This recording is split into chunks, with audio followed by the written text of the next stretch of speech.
Conversa com meu povo. Perder a vida, ganhar a vida. A palavra de Deus sempre nos surpreende positivamente. E o mês da Bíblia, que agora se inicia, deverá encontrar-nos mais uma vez atentos, fazendo silêncio interior e boquiabertos diante dos horizontes por ela apresentados para a nossa vida de cristãos. O primeiro convite é abrir a Bíblia, alimentar-se espiritualmente com a palavra, ruminá-la com calma, rezar com a palavra e colocá-la em prática. Basta acolher uma das muitas palavras da Escritura e poderemos vê-la chegando inteira e completa em nosso coração e em nossa vida. Depois, chegue a todos nós o apelo a nos tornarmos discípulos missionários, anunciadores da palavra. Ela é um bem supremo e todo bem se difunde por si mesmo, o que nos convida a participarmos da propagação daquilo que é muito mais do que bom, mas é o melhor. Após uma belíssima confissão de fé em Jesus como Messias, Filho do Deus vivo, o Evangelho narra a reação de Simão Pedro com ensinamentos muito exigentes, oferecidos a todas as gerações de cristãos, inclusive a nós, que por enquanto somos os últimos. Trata-se de conhecer a outra face de uma belíssima medalha, onde contemplamos o Cristo, Senhor e Salvador, o mistério do sofrimento e da cruz. Pedro e os outros ficaram assustados neste e em outros dois anúncios da paixão. Tanto que o Senhor levou alguns dos seus amigos, próprio Pedro, Tiago e João, para uma prévia de sua glória de ressuscitado, a fim de afastar o escândalo da cruz. Sabemos que só bastante tempo depois, com a luz do Espírito Santo e as experiências pessoais de morte e vida, os discípulos poderão entender tudo. Os passos que percorreram, bem que servem para o nosso aprendizado, pois não há redenção sem cruz. Recordemos o ensinamento da carta aos Hebreus. Segundo a lei, quase todas as coisas são purificadas com sangue, e sem derramamento de sangue não existe perdão. Portanto, as cópias das realidades celestes tinham de ser purificadas dessa maneira. Mas as próprias realidades celestes devem ser purificadas com sacrifícios melhores. De fato, Cristo não entrou num santuário feito por mão humana, imitação do verdadeiro, mas no próprio céu, a fim de comparecer agora na presença de Deus em nosso favor. E não foi para oferecer a si muitas vezes, como o sumo sacerdote cada ano entra no santuário com sangue alheio. Porque se assim fosse, deveria ter sofrido muitas vezes desde a origem do mundo. Mas foi agora, na plenitude dos tempos, que uma vez por todas, ele se manifestou para destruir o pecado pela imolação de si mesmo. E como está determinado que os homens morram uma só vez e depois vem o julgamento, assim também Cristo, oferecido uma vez por todas para tirar os pecados da multidão, aparecerá uma segunda vez, não mais em relação ao pecado, mas para salvar aqueles que o esperam. Aos discípulos, Jesus revela o seu mistério, que vai ao encontro de todas as situações dolorosas experimentadas pela humanidade. Manifesta-se ele como o servo sofredor antevisto pelos profetas, ajudando os que o seguem a compreenderem a grande transformação que só acontece na realidade e à luz de seu mistério pascal de morte e ressurreição. Transformar a inelutável realidade do sofrimento em oferta de vida, que o Senhor expressa de forma maravilhosa. Ninguém tira a minha vida, mas eu a dou livremente. Eu tenho o poder de dá-la, como tenho o poder de recebê-la de novo. O segredo é a transformação da dor em amor, desde os menores incômodos até as grandes e generosas ofertas de vida por Deus, pela dignidade dos irmãos e irmãs, em favor da missão evangelizadora ou nos riscos corridos por aqueles que se consagram ao Evangelho, assim como os sofrimentos devidos à maldade e ao pecado humano. Jesus indica os passos a serem dados. Se alguém quer vir após mim, renuncie a si mesmo, tome a sua cruz e siga-me. É necessário fazer uma escolha, uma opção de vida, pois Deus nos fez livres e respeita a nossa liberdade. A todos nós chega esta proposta, como se fosse a primeira vez. Você quer seguir a Jesus Cristo? A graça de Deus toque o mais profundo de nossa liberdade, para que a resposta seja positiva, pois nessa decisão fundamental joga-se nosso destino na terra e na eternidade. Aceitemos, pois, ir atrás de Jesus. Em seguida, as condições para o seguimento do Senhor. Renunciar a si mesmo é altamente questionador. Podemos até dizer que alguém tem direito de propriedade sobre a própria vida, o corpo ou o destino pessoal. O que está errado, porque Deus não nos fez a nenhum de nós para objeto pessoal de consumo. Só que a vida vai mostrando que eu a recebi não para guardá-la num cofre ou numa eventual caixa de tesouros, daqueles que se corroem com o tempo ou desfrutá-la ao bel prazer. Experimentará a vida verdadeira, por exemplo, o pai ou a mãe de família que, tendo encontrado a quem dar a própria existência, abertos à vida, tornam-se testemunhas de uma entrega recíproca aos próprios filhos e também à sociedade. Saem de si mesmos. Vida verdadeira, em qualquer estado de vida ou vocação, só será realizadora quando for doação de si mesmo. Faz parte do processo proposto por Jesus o tomar a cruz, não no sentido negativo, mas na transformação de todos os atos, inclusive os mais dolorosos, em amor e entrega a Deus e ao próximo. Significa dar nome de cruz, força redentora, visita do Senhor a tudo o que acontece em nossa vida. Mais uma palavra e mais um passo. Seguir a Jesus. Um método já conhecido e praticado, ensinado por São Charles de Foucault, é fazer o que Jesus faria se estivesse em nosso lugar. Diz o santo: quanto mais abraçamos a cruz, mais nos aproximamos de Jesus que está cravado nela.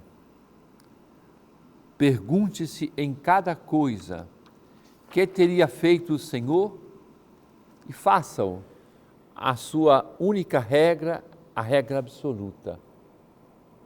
Trata-se de acolher os critérios de Jesus Cristo, pensar do seu jeito, renunciar aos eventuais preconceitos e julgamentos que podem aflorar, para chegar a ser uma presença de Jesus para as outras pessoas. contagiando-as com a força do Evangelho, não como quem faz propaganda de um produto, mas como quem comunica uma vida. Assim, unidos a Jesus, podemos acolher uma proposta de oração do próprio São Charles de Foucault, para mergulhar no mistério do Pai, conduzidos pelo Espírito Santo que reza em nós. E queremos concluir com esta oração.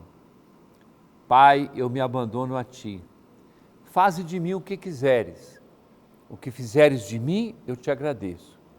Estou pronto a tudo, aceito tudo, desde que a Tua vontade se faça em mim e em tudo que Tu criaste. Nada mais quero, meu Deus. Nas Tuas mãos entrego a minha vida. Eu a dou, meu Deus, com todo o amor do meu coração, porque Te amo. E para mim, mais uma necessidade de amor, dar-me, entregar-me em Tuas mãos sem medida, com uma confiança infinita, porque Tu és meu Pai. Caríssimo irmão e irmã, permaneça conosco, daqui a pouco estamos de volta.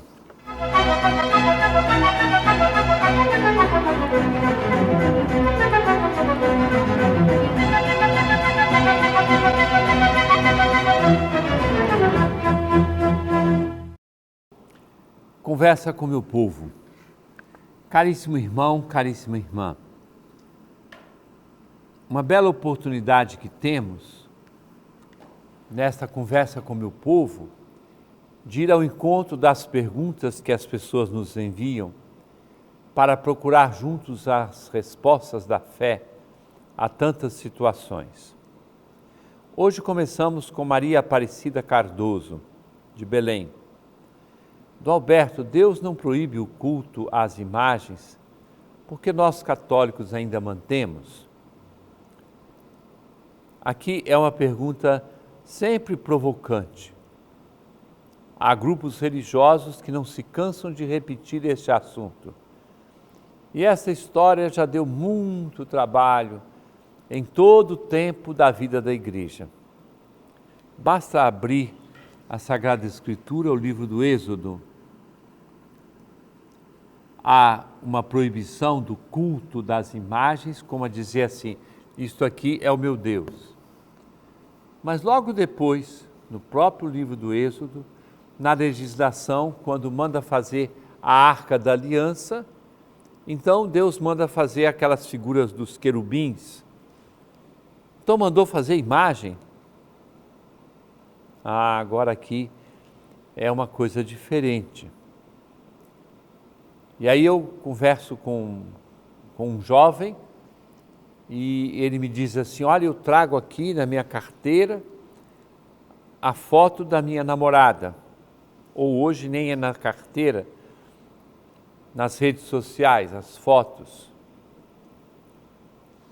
Quer dizer que aquela foto é a pessoa? Não.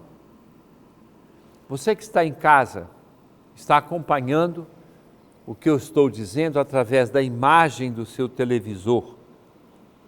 Eu estou aqui, preparei, gravei este programa, mas você vê a imagem. A imagem remete à pessoa. Então, um ícone como este que você vê aqui no fundo, onde nós estamos falando, não é a pessoa de Jesus Cristo, mas é uma forma da arte expressar a pessoa de Jesus Cristo. Ah, Dom Alberto, quebrou uma imagem. Quebrou. Porque é um objeto, e aquele objeto, ele recorda como uma fotografia, como uma escultura, como uma pintura. Então, nós nos sentimos muito livres de representar aquilo que nós acreditamos, porque nossa fé passa pelos sentidos. E nós, a cada momento, trabalhamos e utilizamos as imagens num sentido bem amplo, né? Então, nós utilizamos com muita tranquilidade, mas não é a mesma coisa do que a presença de Nosso Senhor. Quando você vai para a Santa Missa, o pão e o vinho que são consagrados, não se tornam apenas uma lembrança de Jesus, não se tornam uma imagem de Jesus, mas pão e vinho consagrados, corpo, sangue, alma e divindade de nosso Senhor Jesus Cristo. E aí é bom a gente fazer o quê? A inteligência é distinguir as coisas, saber o que significa. O templo de Jerusalém era cheio de figuras, de esculturas, de pinturas, de não sei quantas coisas. Então, não significa que não se usavam essas imagens, essas figuras, mas elas não são o Deus em quem nós acreditamos, mas nos remetem, porque nos recordam determinadas situações. Por exemplo, quantas igrejas têm nos vitrais cenas do Evangelho? Lembremos-nos que havia um tempo em que as pessoas não tinham leitura e tantas vezes os pregadores do Evangelho mostravam aqueles vitrais com as cenas do Evangelho para as pessoas guardarem. Então é a história da arte e a igreja gerou e gera muitas vezes a arte. Lucimara Sanches, de Dom Alberto. Dom Alberto, devemos rezar pelos falecidos? Qual a explicação? Basta pegar lá o livro dos Macabeus. Uma coisa justa é rezar por aqueles que foram falecidos, até porque a nossa oração toca a pessoa, como para Deus não há tempo, a nossa oração toca a pessoa naquele momento da decisão final da sua existência nessa terra, no momento da sua passagem. Então, nós devemos e podemos sim rezar pelas pessoas falecidas, pelos vivos e defuntos, nós podemos e devemos rezar. Juracir Castro, de Ananindeua. Dom Alberto, quais são as principais virtudes de um cristão? É uma série de virtudes. Nós vamos pensar nas chamadas virtudes teologais. Fé, esperança e caridade, que são dadas de presente, são chamadas virtudes teologais. Essas virtudes são dadas no dia do nosso batismo. Depois nós temos virtudes morais, a temperança, a justiça, tantas práticas de vida cristã, todas elas resumidas numa coisa, na caridade. Quem pratica a caridade, quem ama Deus e ama o próximo, cumpre toda a lei. Então, o resumo é exatamente o amor de caridade.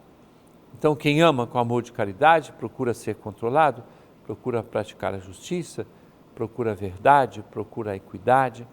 Essas pessoas haverão de viver bem a sua vida cristã como consequência da escolha do seguimento de nosso Senhor Jesus Cristo.